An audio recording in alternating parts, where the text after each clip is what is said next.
우리는 다 믿음 생활을 하고 있는 하나님의 사람들입니다.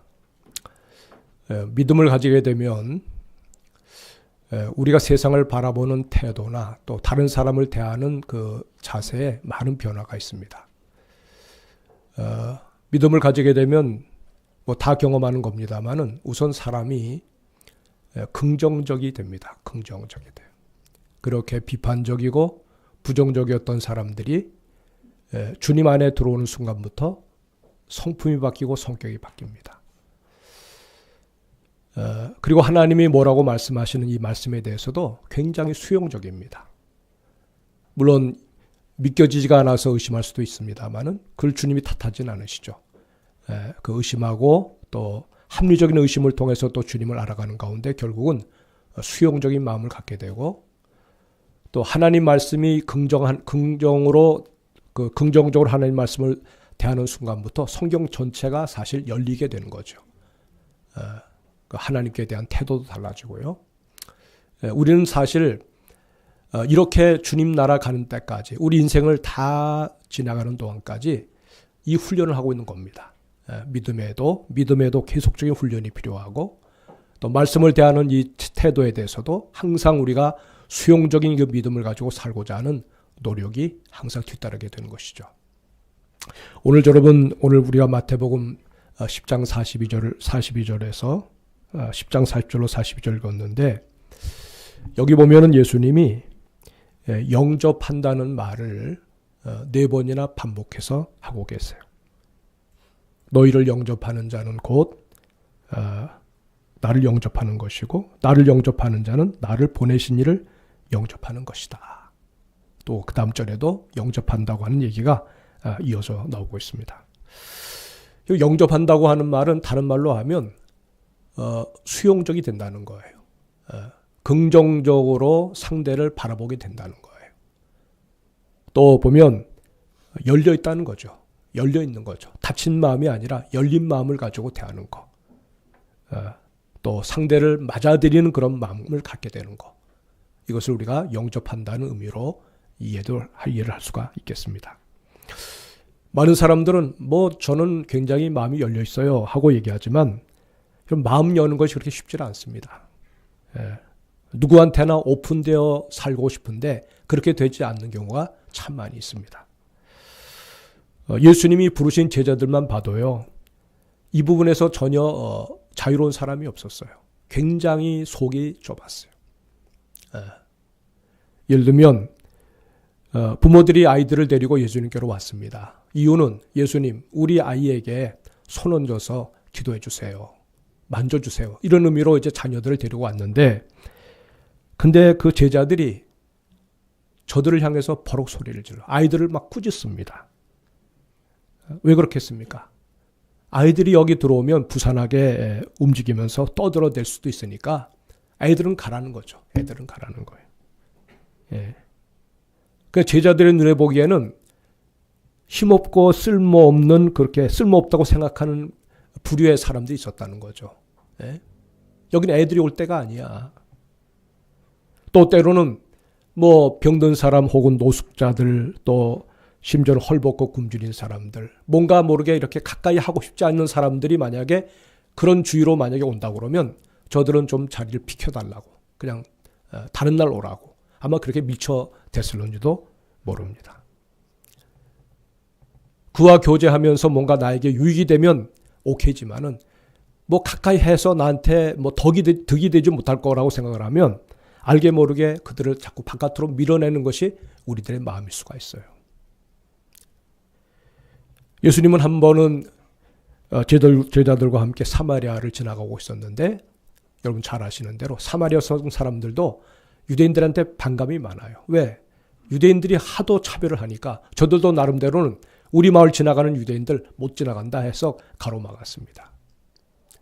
그때 예수님이 가장 사랑하고 아낀다고 생각하는 야고보와 요한이 뭐라고 얘기했느냐면 예수님, 우리가 이렇게 거절당했는데 속상합니다. 하늘에서 불이 내려가지고 그냥 이 말을 태웁시다 라는 말을 했어요. 끔찍한 얘기를 한 거죠. 그러니까 한마디로 말하면 거절되는 것에 대해서 분개한 거예요. 참지 못한 거예요.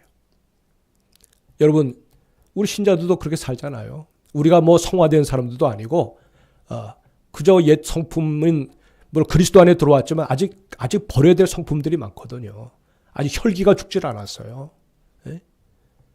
그냥 내 스타일대로 살았던 삶을 바꾸지 못해서 오늘도 여전히 그리스도 안에 들어와 있지만은 바뀌지 않는 모습으로 살아가는 사람들이 부직 있습니다.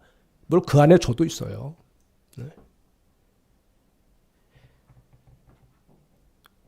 여러분, 오늘 이 본문에 보면은 예수님을 믿게 되면 어느 곳에서나 환영받는 것 아닙니다.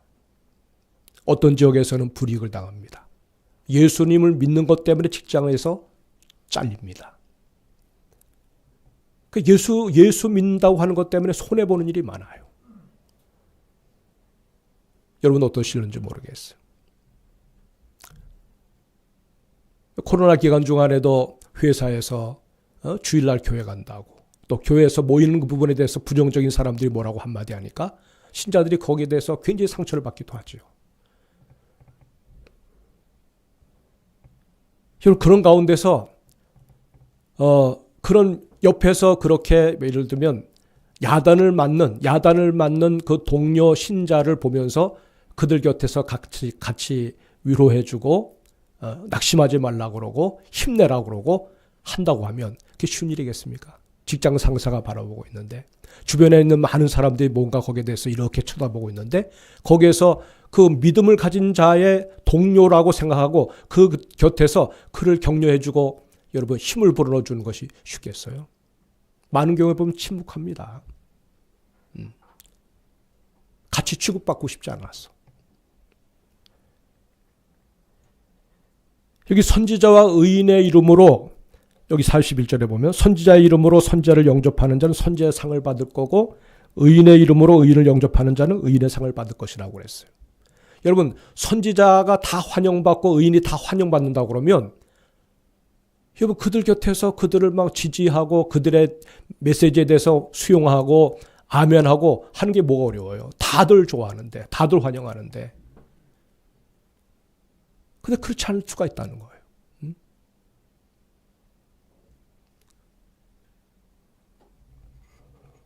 사랑하는 여러분, 주님의 사역을 한다는 것 때문에 믿음을 가지고 산다는 것 때문에 우리는 격려를 받기도 하고 또 미움을 받을 수도 있어요.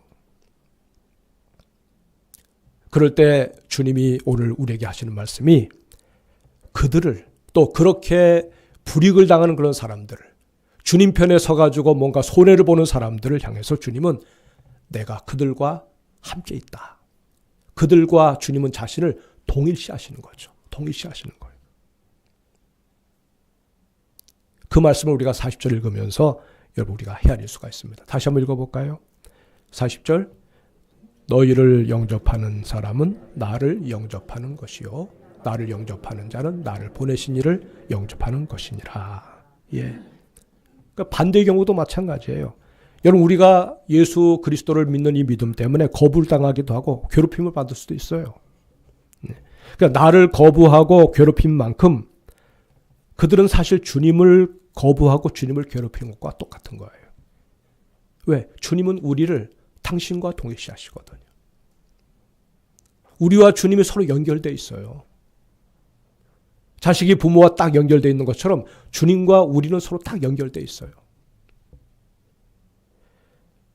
사울이 주를 믿는 사람들을 핍박하면서 고문하면서 악명을 떨치고 있을 때 그 사울 때문에 수많은 그리스도인들 공동체가 무너졌어요.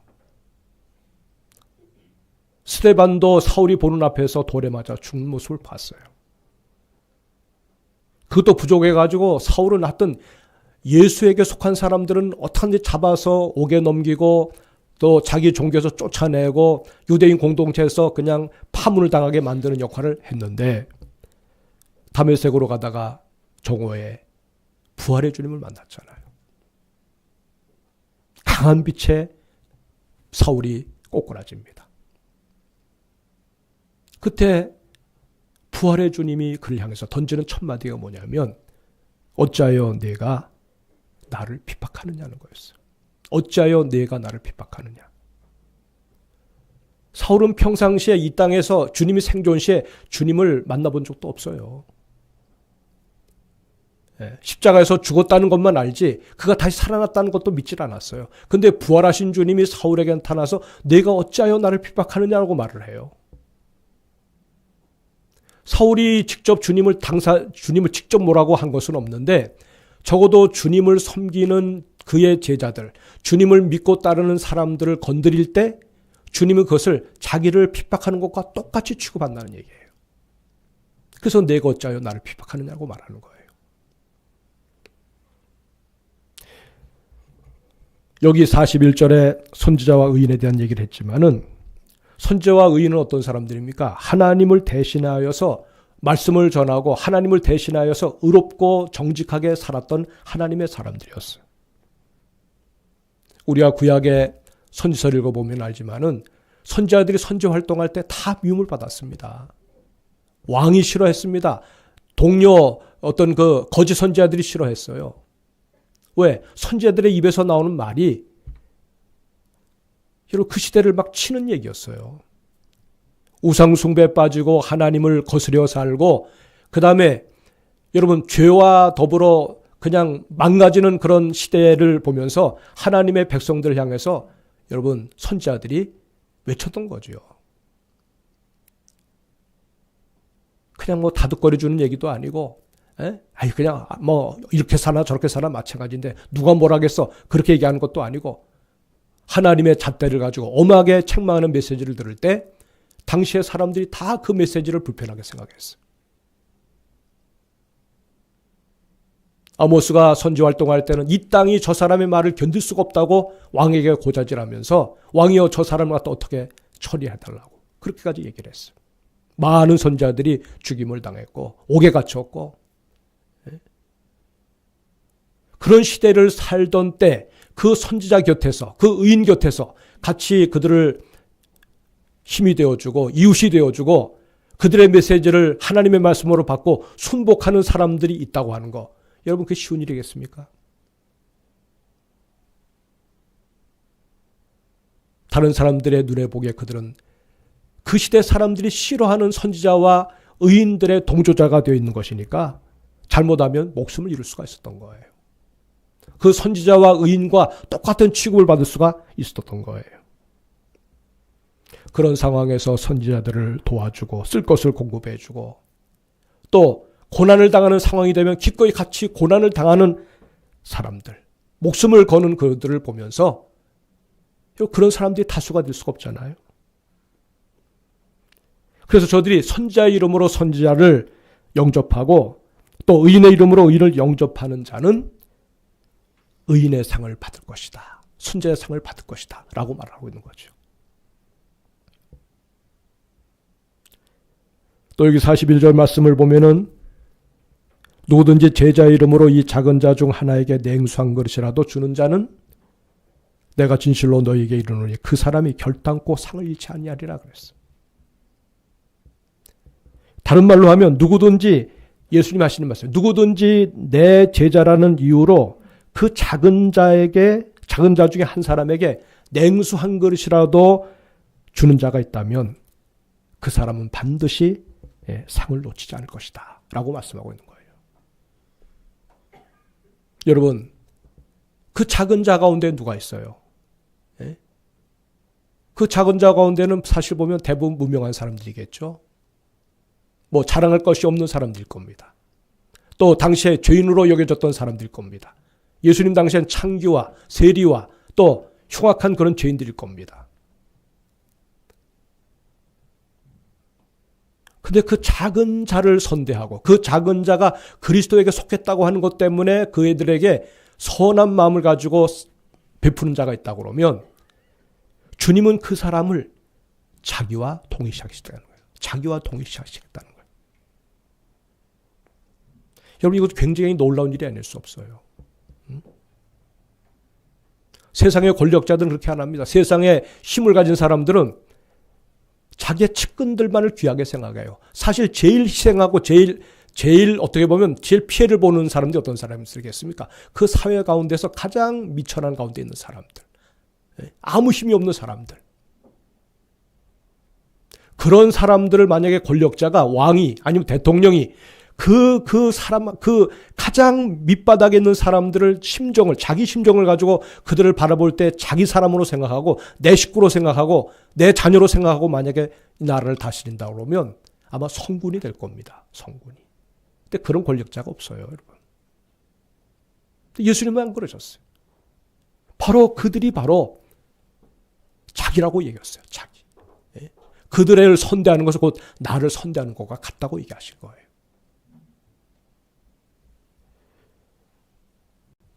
여러분, 우리 예수님은 믿음으로 주님을 모신 사람이라면 그 누구라도 차별하지 않으셨어요. 물론 불신자들도 마찬가지겠죠. 주를 믿지 않는다고 해서 주님은 그들을 함부로 하지도 않으셨어요. 주의 제자들이 어린아이를 꾸짖어서 쫓아내려고 했을 때 주님은 도리어 제자들을 향해서 무섭게 책망하셨습니다. 노하셨다고 그랬습니다. 그리고 제자들 향해서 하는 말이 어린아이들이 내게 오는 것을 용납하고 금하지 말라. 금하지 말라. 하나님의 나라가 이런 자의 것이라고 그랬어요. 여러분, 이제 지금 다음 세대가 지금 희소해지고 그 다음에 우리 주변을 둘러봐도 어린아이들을 많이 볼 수가 없잖아요. 그러니까 이제 어린아이가 중요하다고 그러는데 또 모르겠어요. 또 그냥 어린아이들이 또 많아지면 또 아마 다른 옛날의 모습으로 돌아갈는지도 모르죠. 필요에 의해서. 주님은 그렇게 보지 않아요. 처음부터 어린아이들은 주님에게는 굉장히 소중한 존재였어요. 저들을 용납하고 금하지 말아라. 내 주변에서 저들이 뛰놀고 그래서 우리가 좀 방해를 받는다 하더라도 그 얼마나 즐거운 일이냐. 어린아이들이 뛰노는 그런 집안, 어린아이들이 활개를 치며 노는 그런 교회, 얼마나 복된 교회입니까, 여러분? 어린아이라도 믿음으로 주님과 연결되는 순간에 그들의 가치는 주님과 동일시되는 거였어요. 주님이 귀하신 것처럼 그 어린아이도 똑같이 취급을 받는 거예요. 제자들이 사마리아 사람들에게 거부를 당했을 때도 마찬가지였어요. 예수님은 도리어 제자들을 꾸짖으시고는 사마리아 사람들을 향해서 그들의 마음을 그들을 노여하지 아니하고 불편한 기색 없이 조용히 겸손하게 그 자리를 떠나서 주님은 다른 길로 돌아서 가셨어요. 주님은 뒷말하지 않았습니다. 제자들과 함께 가면서 그러면 안 된다. 우리가 거부를 당해도 그런 태도로 하면 안 된다. 뒷말하지 않았어요. 아이고 고약한 동네 사람이네. 그 사람은 원래부터 성격이 그런가 봐. 그들을 뭐라고 그러질 않았어요. 아마 주님은 그렇게 말씀하셨을 거라고 생각합니다. 몰라서 그렇지. 언젠가 저가 눈을 뜨게 되면 하나님의 사랑이 뭔지를 알게 되면 저들도 주님과 함께할 내 백성이 되는 거야. 저들을 그렇게 대하면 안 돼. 소중히 대하라고 얘기했을 거예요. 여러분, 정말 얼마 지나지 않아서 아마 시기적으로 어떻게 됐는지 모르지만 사마리아 수가성의 한 여인이 주님을 만나잖아요. 그리고 주님과 짧은 시간이지만 그 주와 더불어 대화하는 가운데 이분이 그리스도로구나. 이분이 하나님이 말씀하신 그 메시아로구나. 그 주님을 복음으로 만나는 순간 그가 모든 걸 물동이를 다 내던지고 대낮인데 그 마을 한가운데로 들어가서 사람들 깨웁니다. 내가 만났 예수. 내가 그리스도를 만났다. 내가 메시아를 만났다. 라고 외쳤어요. 지금까지 한 번도 동네 사람들하고 눈 맞춘 적도 없고 항상 피해서 살던 사람인데 예수 만나고 난 다음에 그 여인이 달라졌어요. 사람들마다 만나서 내가 만난 그를 봐라. 그가 그리스도가 아니냐. 그리스도가 아니냐. 동네 사람들이 다 몰려들었습니다. 그리스도께로 다 몰려 나왔어요. 그리고 그로 말미암아 그 동네에 복음이 들어갔어요. 그 마을 전체가 다 주를 믿는 동네가 되어버렸어요. 주님이 그들을 소중히 여겼던 때문에 그렇게 된 거예요. 사도행전을 보면 사도행전 8장에 보면 복음이 들어가면서 예루살렘, 유다, 사마리아로 들어가는데 사마리아 들어가는 그 복음의 내용이 사도행전 8장 1절부터 8절까지 나와요. 빌립이라는 사람이 그 성에 들어가서 복음을 전할 때 그 동네 사람들이 사마리아 전 지역이 다 주님께로 돌아왔어. 그래서 사도행전 8장 8절에 보면 그 성에 큰 기쁨이 있더라. 큰 기쁨이 있더라. 복음이 들어가니까 그 도성이 바뀌어버렸어요. 예루살렘은 이전에 예루살렘은 어땠어요? 그냥 큰 소동을 일으켰는데 예수가 이 땅에 태어났다고 그러니까 큰 소동을 일으켰는데 사마리아 성 사람들은 예수의 복음이 그들 속에 들어가니까 큰 기쁨으로 환영했다는 말이에요.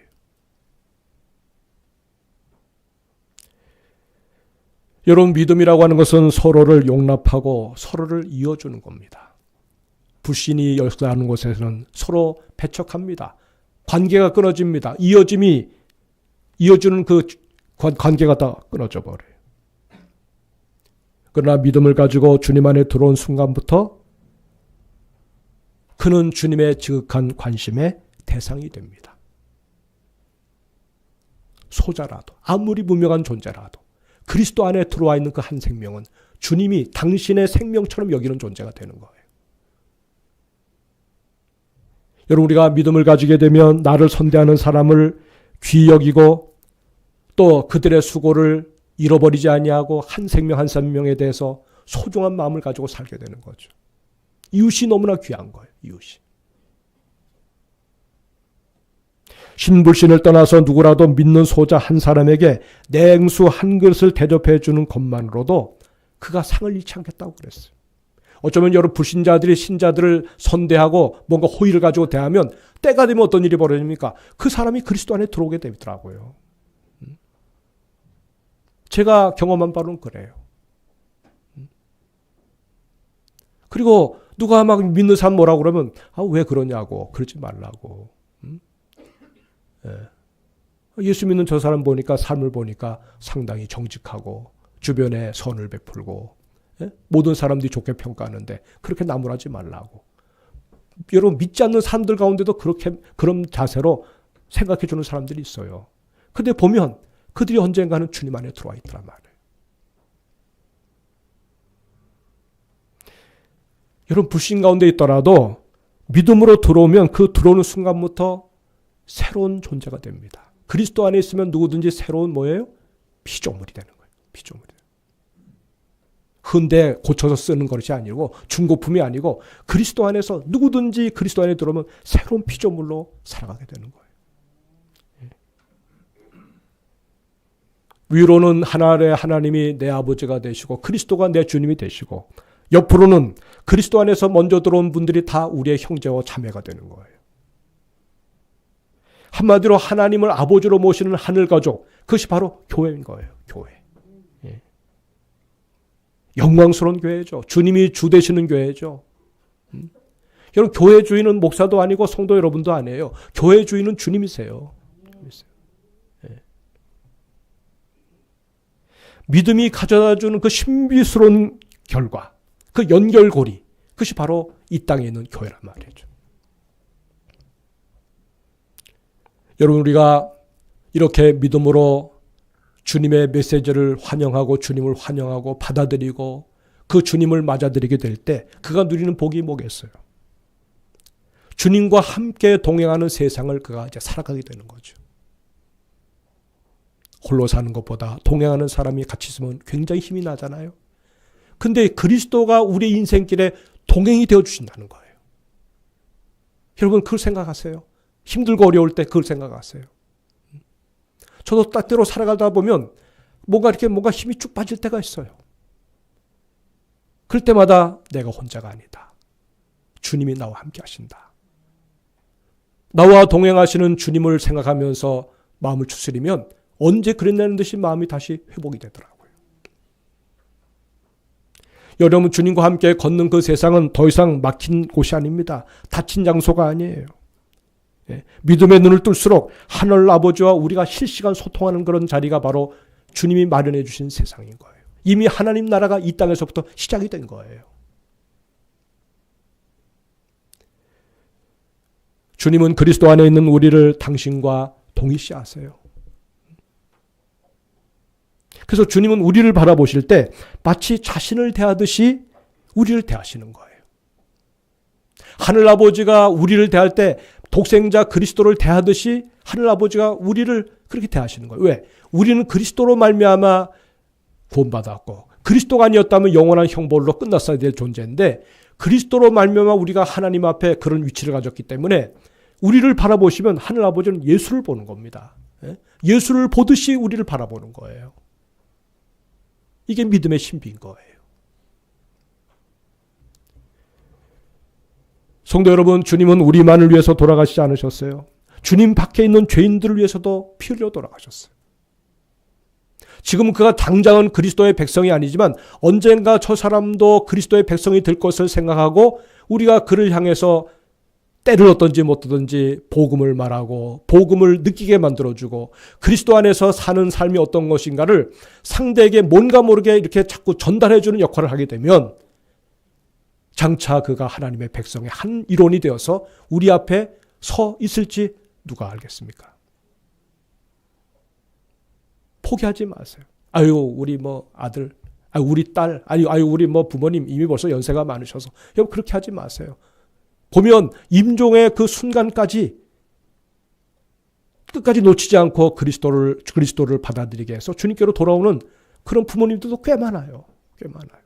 임종의 자리에서 주님을 만나는 분들이 꽤 많아요.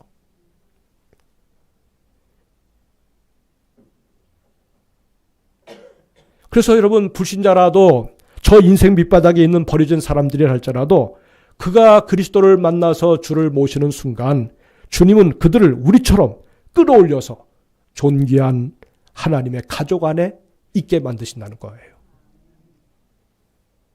그러므로 우리가 누리는 최고의 상급은 다른 데 있지 않습니다. 여러분, 우리 주변에 많은 전도의 대상자들이 있어요. 저들도 하나님의 사랑을 깨닫고 그들도 우리처럼 되게 하는 거, 이것이 우리가 살아가야 될 삶의 이유고 또 소명받은 그 삶의 목적이 되는 거예요. 장차 우리는 하나님의 심판대 앞에 서게 될 것입니다. 잠깐이에요, 잠깐. 여러분, 이 세상이 영원하지 않습니다. 10년 세월 금방 갑니다.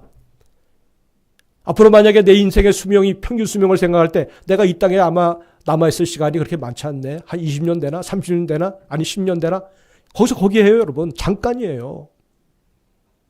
그럼 우리의 생을 다 살고 난 다음에 우리가 갈 곳이 어디입니까? 갈 곳이. 주님 앞에 아니겠어요? 거기서 우리는 판단을 받을 거예요. 믿음으로 하나님의 영광스러운 자리를 옮겨지는 사람이 있고 불신으로 고집하며 살다가 결국 거기에서 탈락하는 사람들이 있을 거예요. 최종 판단을 받는 자리가 주님의 심판대 앞이에요. 마태복음 25장 34절로 36절에 보면 거기 보면 자, 우리 34절인 것 같은데 우리 한번 읽어볼까요? 시작. 그때 임금이 그 오른편에 있는 자들에게 이르시되 내 아버지께 복받을 자들이여 나와 창세로부터 너희를 위하여 예비된 나라를 상속받으라. 아멘. 여러분 34절 올려주세요. 내 아버지께 복받을 자들이여 나와 창세로부터 너희를 위하여 예비된 나라를 상속받으라. 이것은 주님이 다른 사람들한테 하는 얘기가 아닙니다. 오늘 저와 여러분에게 들려주시는 메시지로 받을 수 있기를 주의 이름으로 축복합니다. 그래서 35절 볼까요? 자, 읽습니다. 내가 줄일 때 너희가 먹을 것을 주었고 목마를 때 마시게 하였고 나그네 되었을 때 영접하였고 그 다음 헐벗을 때 옷을 입혔고 병들었을 때 돌보았고 옥에 갇혔을 때 와서 보았느니라. 예. 그래서 너희들은 하나님 나라에 들어가기 합당하다고 해요. 그러니까 여러분 여기 의인으로 하나님 앞에 용납되는 저들이 뭐라고 그러냐면 반응이 그래요. 우리가 언제 그랬습니까? 라고 언제 그랬습니까? 언제 주님이 헐벗고 굶주실 때 우리가 주님에게 옷을 입혀드렸고 또 먹을 것을 내드렸습니까? 언제 주님이 옥에 갇혔을 때 우리 언제 찾아가서 주님을 배웠습니까? 병들었을 때 우리가 주님 찾아가서 주님 병문안을 했습니까? 이 얘기하는 거거든요. 우리는 그런 적이 없어요라고 말하는 거잖아요. 예? 40절을 한번 봅시다. 40절. 40절. 자, 다 같이 읽습니다. 시작. 임금이 대답하여 이르시되 너희가 여기 내 형제 중에 지극히 작은 자 하나에게 한 것이 곧 내게 한 것이니라 하시고. 그대로 띄워주세요. 성도 여러분, 이제 마지막 메시지입니다. 오늘 우리는 늘 생각하기를, 그래도 뭔가 내가 근사한 사람을 만나서 그 사람을 주님께로 인도하면 굉장한 내가 주님 앞에 칭찬받겠지? 여러분, 우리가 너무 그런데 익숙해져 있어요. 여러분, 그거 하지 마세요. 지극히 작은 자 한 사람에게 한 것이 곧 누구한테 한 것이라고요? 예, 주님께 한 것이라고 말했어요. 오늘 우리 주변에 여러분 찾아가야 될 사람들 많습니다. 병든 사람, 또 옥에 갇힌 사람, 헐벗은 사람, 외로운 사람, 뭔가 좀 이웃이 되어줘야 될 그런 사람들이 많습니다. 모를 땐 모르더라도 적어도 알면 그냥 지나치면 안 되죠. 그가 기도를 요청하면 그 자리에서 놓고 무릎 꿇고 하나님 앞에 그를 위해서 기도해 줘야 되고, 그가 만나기를 원하면 찾아가 줘야 되고,